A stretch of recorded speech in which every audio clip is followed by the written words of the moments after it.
தாமிரத்தின் உலோகவியல் பார்க்க போறோம். ஸோ தாமிரத்துக்கு வந்து ரோமானியர்கள் வைத்த பேர் வந்து குப்ரம். ஸோ அதனால இதோட கெமிக்கல் நேம் வந்து Cu அப்படின்னு அழைக்கப்படுது. ஓகேவா? ஸோ இது ஏன் இப்படி குப்ரம்னு பேர் வச்சாங்க அப்படின்னா இது வந்து சைப்ரஸ் தீவுல இருந்து கிடைச்சனால இந்த பேரை வச்சிருக்காங்க. ஓகேவா? ஸோ கேட்கலாம், எந்த தனிமம் எந்த உலோகம் வந்து சைப்ரஸ் தீவிலிருந்து பெறப்பட்ட பெயர் வைக்கப்பட்டுச்சு அப்படின்னு கேட்கலாம். ஸோ இல்லைன்னா எந்த தனிமம் எந்த உலோகம் வந்து சைப்ரஸ் தீவிலிருந்து எடுக்கப்பட்டது அப்படின்னு கேட்கலாம். ஸோ எப்படி கேட்டாலும் காப்பர், குப்ரம். ஓகேவா? ஸோ இதோட தாதுக்கள் பார்த்தீங்கன்னா காப்பர் பைரைட், குப்ரைட் இல்லைன்னா ரூபிக் காப்பர் இல்லைன்னா காப்பர் கிளான்ஸ். இதுல மிக முக்கிய தாது எதுன்னு பாத்தீங்கன்னா காப்பர் பைரைட் தான். CuFeS2 தான் முக்கிய தாது. ஸோ காப்பர் பைரைட்ல இருந்து தான் பெரும்பான்மையான அளவு தாமிரம் வந்து பிரித்தெடுக்கப்படுது. ஸோ ஃபர்ஸ்ட் இதுல என்னென்ன ப்ராசஸ் இருக்கு அப்படின்னு பார்த்தோம்னா ஃபர்ஸ்ட் நுரை மிதப்பு முறை. நுரை மிதப்பு முறையில தாது வந்து செறிவூட்டப்படுது. ஃபர்ஸ்ட் ப்ராசஸே வந்து என்ன பண்றாங்க, காப்பர் பைரைட்டை நுரை மிதப்பு முறையில செறிவூட்டுறாங்க. அதுக்கப்புறமா ஆக்சிஜன் முன்னிலையில அதை வறுத்தெடுக்கிறாங்க. வறுத்தெடுத்ததுக்கு அப்புறம் வறுத்தாலே மோசம் என்ன ஆயிரும், மாஸ் எல்லாம் நீக்கப்பட்டுரும். ஸோ அந்த ப்ராசஸ் தான் இது. ஃபர்ஸ்ட் காப்பர் பைரைட்டை ஆக்சிஜன் முன்னிலையில வறுத்தெடுக்கும் போது என்னவா கன்வெர்ட் ஆகுதுன்னா காப்பர் சல்ஃபேட்டும் இரும்பு சல்ஃபேட்டும் கிடைக்குது. அதே மாதிரி சல்ஃபேட் டை ஆக்சைடுங்கிற வாயுவும் கிடைக்குது. ஸோ இதுக்கப்புறமா என்ன பண்றாங்கன்னா உருக்கி பிரித்தல் அப்படிங்கிற ப்ராசஸ். இந்த உருக்கி பிரித்தல் என்ன பண்ணுவாங்க, இந்த கிடைச்ச அந்த தாது என்ன பண்ணுவாங்கன்னா கார்பன் மற்றும் மணலோட கலந்து சூடேற்றும் போது மாட்டியும் கசடும் உருவாகுது. மாட்டி அப்படிங்கிறது வந்து Cu2S FeS சேர்ந்த கலவை தான் வந்து, அதாவது இங்க மேல பார்த்தோம் இல்லையா, காப்பர் சல்ஃபைடும் இரும்பு சல்ஃபைடும் சேர்ந்த கலவை தான் மாட்டி. கடைசியில அந்த மாட்டி என்ன பண்ணுவாங்கன்னா பெசிமர் ஆக்குறாங்க. பெசிமர் ஆக்குறாங்கன்னா உருக்கிய மாட்டியை பெசிமர் மாற்று உலையில் இட்டு சூடேற்றும் போது கொப்புள காப்பர் உருவாகும். ஸோ ஃபைனலா அந்த மாட்டியை எந்த உலையில போடுறாங்கன்னா பெசிமர் மாற்று உலை, அதுல போட்டு சூடேற்றும் போது நமக்கு கொப்புள காப்பர் கிடைக்குது. அடுத்து அந்த கொப்புள காப்பர் அப்படிங்கிறது பாத்தீங்கன்னா 98% வந்து காப்பர் இருக்கும், 2% வந்து அந்த மாசு இருக்கும். அந்த மாசை நீக்கிறதுக்காக மின்னார் பகுத்தல். ஓகேவா? ஸோ மின்னார் பகுத்தல் மூலமா அந்த மாசை நீக்கிட்டு தூய்மையான 100% உள்ள காப்பர் வந்து நம்மளால பெறப்படுது. இந்த மின்னார் பகுத்தல்ல நம்ம ஏற்கனவே சொன்ன மாதிரி நேர்மின்வாய், எதிர்மின்வாய், மின்பகுதி என்ன அப்படின்னு பார்க்கணும்.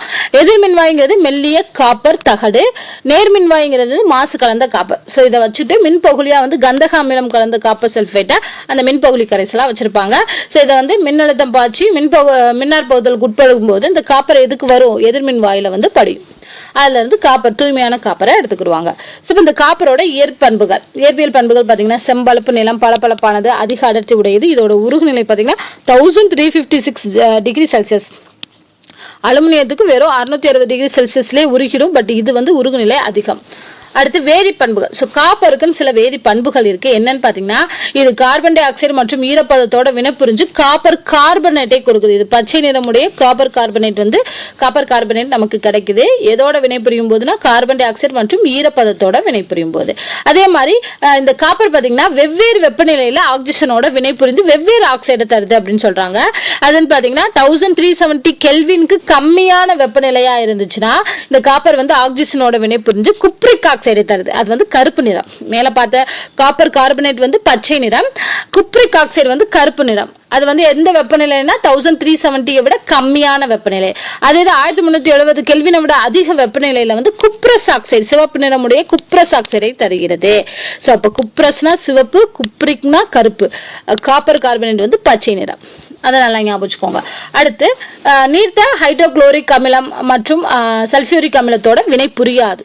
நீர்த்த ஹைட்ரோகுளோரிக் அமிலம் H2SO4 வினை புரியாது. பட் HNO3 நைட்ரிக் அமிலத்தோட வினை புரிஞ்சு நைட்ரிக் ஆக்சைடை தருது.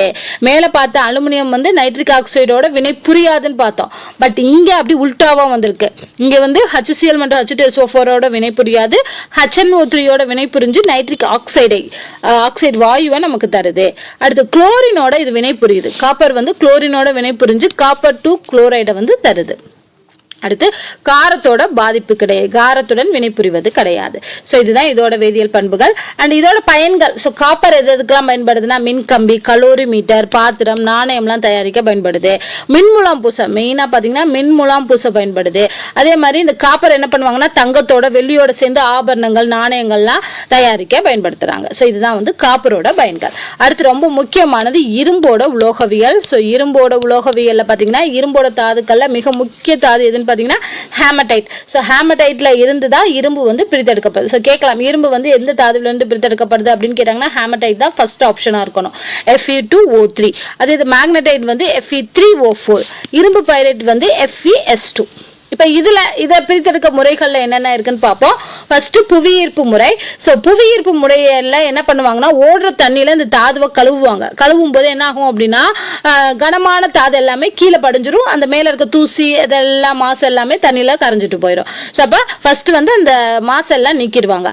அடுத்து என்ன பண்ணுவாங்கன்னா காற்றுல உலையில் சூடேற்றும் போது இந்த தாதுவை சூடேற்றும் போது ஈரப்பதம் எல்லாம் வெளியேறி அது உலர்ந்துரும். உலர்ந்ததுக்கு அப்புறமா அதுல இருக்கக்கூடிய சல்பர், ஆர்சனிக், பாஸ்பரஸ் இந்த மாசுக்களை எல்லாத்தையுமே ஆக்சிஜனேற்றம் அடைய வச்சு அதையும் நீக்கிடுவாங்க. அடுத்து வந்து ஊது உலையில போட்டு உருக்கி பிரித்தல். இந்த ஊது உலையில எப்படி போடுவாங்க அப்படின்னா ஃபர்ஸ்ட் தாது நம்ம மேல கிளீன் பண்ணி வச்சிருக்கோம் இல்லையா, அந்த மாசெல்லாம் ஆக்சிஜனேற்றம் அடையுதுன்னு சொன்னோம் இல்லையா, அந்த தாது வந்து 8 பார்ட் எடுத்துக்குவாங்க. கல்கரியை வந்து 4 பங்கு எடுத்துக்குவாங்க. சுண்ணாம்பு கல்ல வந்து 1 பங்கு. ஸோ 8:4:1 அப்படிங்கிற விகிதத்துல ஊது உலையில உருக்கி பிரிக்கிறாங்க.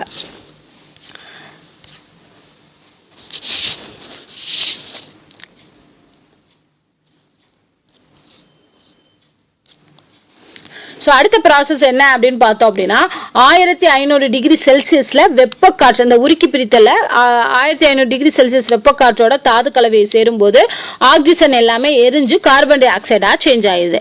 அதே இது வந்து 1000 டிகிரி செல்சியஸ்ல அந்த கார்பன் டை ஆக்சைடு ஆனது கார்பன் மோனாக்சைடாக ஒடுக்கப்படுது.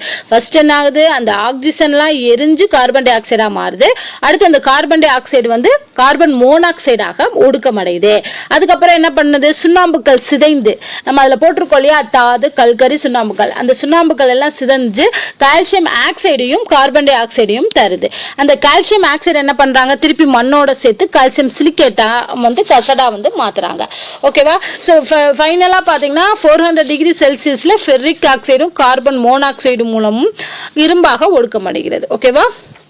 ஸோ ஃபெரிக் ஆக்சைடு கிடைக்கும் இல்லையா, அந்த ஃபெரிக் ஆக்சைடு வந்து இந்த மேலே பார்த்த இந்த கார்பன் மோனாக்சைடு, அந்த கார்பன் மோனாக்சைடு மூலமாக இரும்பாக ஒடுக்கப்படுது. ஸோ ஃபைனலாக நமக்கு தேவையான இரும்பு கிடைச்சிருது. ஸோ இந்த ப்ராசஸில் தான் இரும்பு வந்து தயாரிக்கப்படுது.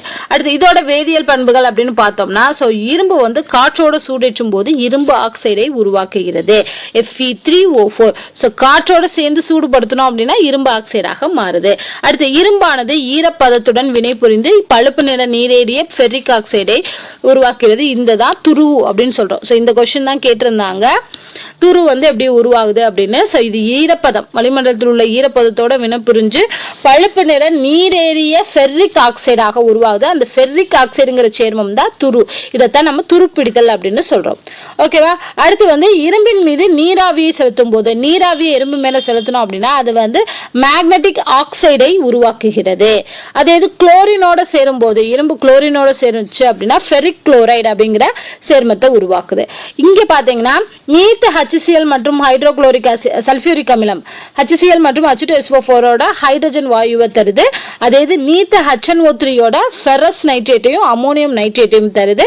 அதே இது அடர் H2SO4 ஃபெரிக் சல்பேட்டை தருது. அடுத்து அடர் HNO3 இரும்பு ஆக்சைடு படலத்தை உருவாக்குது இரும்பு மேல. சோ இப்படி இரும்பு மேல இரும்பு ஆக்சைடு படலம் உருவாகுறதுனால அதோட திறனை வந்து, அந்த இரும்போட திறன் வந்து இழக்கப்படுகிறது அப்படின்னு சொல்றாங்க. சோ இது எதனாலனா இந்த அடர் HNO3 வினைப்படுறதுனால. ஓகேவா. சோ இதுல பாத்தீங்கன்னா எல்லாத்தையோடையுமே வினை புரியுது. முன்னாடி பார்த்தது வந்து HCl வினை புரியும், HNO3 வினை புரியாது, சிலதுல வந்து HNO3 வினை புரியும் பார்த்தா. பட் இதுல நீர் அதாவது கான்சென்ட்ரேட்டிக் ஆசிடா இருக்கும் போதும் சரி, அது கான்சென்ட்ரேஷன் இல்லாம இருக்கிற போதும் சரி, 2 டைமுமே அது வந்து 3 ஆசிடோடையுமே வினை புரியுது. ஸோ அதில் மெயின் வந்து இரும்பு ஆக்சைடு படலம் வந்து உருவாகிறது வந்து அடர் HNO3 தான். ஸோ இந்த இரும்பு ஆக்சைடு படலம் உருவாகிறதுனால அது இரும்போட திறனையே செய்கிறது. அடுத்து இரும்போட வகைகள். சோ இரும்புல உள்ள கார்பனோட எண்ணிக்கையை பொறுத்து, கார்பனோட சதவீதத்தை பொறுத்து அது நிறைய வகையா 4 வகையா பிரிக்கிறாங்க. சாரி 3 வகையா பிரிக்கிறாங்க. ஃபர்ஸ்ட் வார்ப்பிரும்பு. இதுல பாத்தீங்கன்னா 2% இருந்து 4%, 4.5% வரைக்கும் கார்பன் உடைய இரும்பா இருக்கு. சோ இந்த வார்ப்பிரும்பு பாத்தீங்கன்னா ஸ்டவ், கழிவுநீர் குழாய், ரேடியேட்டர், சாக்கடை மூடிகள், அதே மாதிரி இரும்பு வேலிகள்லாம் தயாரிக்கிறதுக்கு பயன்படுது. அடுத்து எக்ல பாத்தீங்கன்னா வெறும் 0.25 இருந்து 2% வரைக்கும் கார்பனுடைய இரும்பு இருக்கு, கார்பன் இருக்கு. சோ அதனால இது எந்திரம், மின்கடத்து கம்பி, டிவி கோபுரம், உலோக கலவைகள்லாம் தயாரிக்கிறதுக்கு எஃகு பயன்படுது. தேனிரும்பு இது ரொம்ப முக்கியம். இதுல வந்து பாத்தீங்கன்னா 0.25 விட ரொம்ப கம்மியான பர்சன்டேஜ் தான் வந்து கார்பனுடைய இரும்பு இருக்கிறதுனால இது வந்து கம்பி சுருள், மின்காந்தம், நங்கூரம். சோ மின்காந்தம், தேனிரும்பு வந்து மின்காந்தம் செய்ய பயன்படுகிறதுன்னு பார்த்திருக்கோம். சோ இந்த மூணு இந்த பர்சன்டேஜ்ல தான் கார்பன் இருக்கு. அதனால இதெல்லாம் இந்த வகைக்கு பயன்படப்படுது. அடுத்து ரசக்கலவை. சோ ரசக்கலவை அப்படிங்கிறது என்னன்னா பாதரசத்தோட உலோகத்தை சேர்க்கக்கூடிய கலவை தான் ரசக்கலவை. சோ இது நிறைய வகை இருக்கு. அதுல ஒண்ணுதான் சில்வர்டின் ரசக்கலவை. இந்த சில்வர்டின் ரசக்கலவை பாத்தீங்கன்னா பல்லில் ஏற்படக்கூடிய குழிகளை அடைக்கிறதுக்கு இந்த சில்வர்டின் ரசக்கலவை என்பது பயன்படுது. ஓகே, அடுத்து உலோக கலவைகள் பாத்தீங்கன்னா என்னென்ன உலோக கலவைகள்லாம் இருக்கு, அதுல என்னென்ன சேர்ந்து இருக்கு அப்படிங்கிறத சொல்லியிருப்பாங்க. இது ரொம்ப முக்கியம், படிச்சுக்கோங்க. சோ பித்தளை அப்படின்னா வந்து காப்பரும் ஜிங்கும் சேர்ந்த கலவை. இது மின் இணைப்பு, பதக்கம், அலங்கார பொருள், கடின உபகரணங்கள்லாம் தயாரிக்க பயன்படுது. வெண்கலம்ங்கிறது காப்பரும் ஜெனானும் சேர்ந்த கலவை. இது வந்து சிலை, நாணயம், அழைப்பு மணி இதெல்லாம் சேர்ந்து இதெல்லாம் தயாரிக்க பயன்படுது. ஸோ அதே மாதிரி தான் டூர் அலுமினியம். ஸோ அலுமினியம், ஓகேவா? So aluminium, magnesium, manganese, copper இதெல்லாம் சேர்ந்த கலவை தான் டியூர் அலுமினியம். இது ரொம்ப முக்கியம். இந்த டியூர் அலுமினியம்ங்கிறது எந்த உலோகங்கள்லாம் சேர்ந்த கலவை அப்படிங்கிறது கேட்பாங்க. ஸோ அதனால அதெல்லாம் தெரிஞ்சு வச்சுக்கோங்க. விமான பகுதி, பிரஷர் குக்கர் தயாரிக்க. மெக்னாலியம் அப்படிங்கிறது அலுமினியமும் மெக்னீசியமும். விமான பகுதி, அறிவியல் உபகரணம். துருப்பிடிக்காத இரும்பு. துருப்பிடிக்காத இரும்புல இரும்பு, கார்பன், நிக்கல், குரோமியம் இதெல்லாம் சேர்ந்து பாத்திரம் வெட்டும் கருவி, வாகன உதிரி பாகங்கள் தயாரிக்க பயன்படுது. நிக்கல் இரும்புனா இரும்பு, நிக்கல் பிளஸ் கார்பன், ஓகேவா? சோ கம்பி, விமானத்தின் உதிர்பாகம், முந்திகள் தயாரிக்க பயன்படுது. சோ இந்த உலோக கலவைகள் ரொம்ப முக்கியம். சோ ஒவ்வொரு உலோகமும் என்னென்ன கலவைகளால் ஆனது அப்படிங்கிறத நல்லா ஞாபகம் வச்சுக்கோங்க. அடுத்து துரு, நம்ம ஏற்கனவே பார்த்தோம். துருக்கு இன்னொரு பேர் வந்து நீரறிய ஃபெர்ரிக் ஆக்சைடுன்னு சொல்றோம். அதாவது அதோட கெமிக்கல் வாய்ப்பாடு என்னன்னு பாத்தீங்கன்னா Fe2O3XH2O.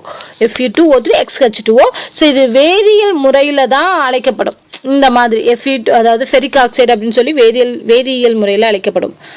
Fe2O3XH2O. அடுத்து அரிமானம்.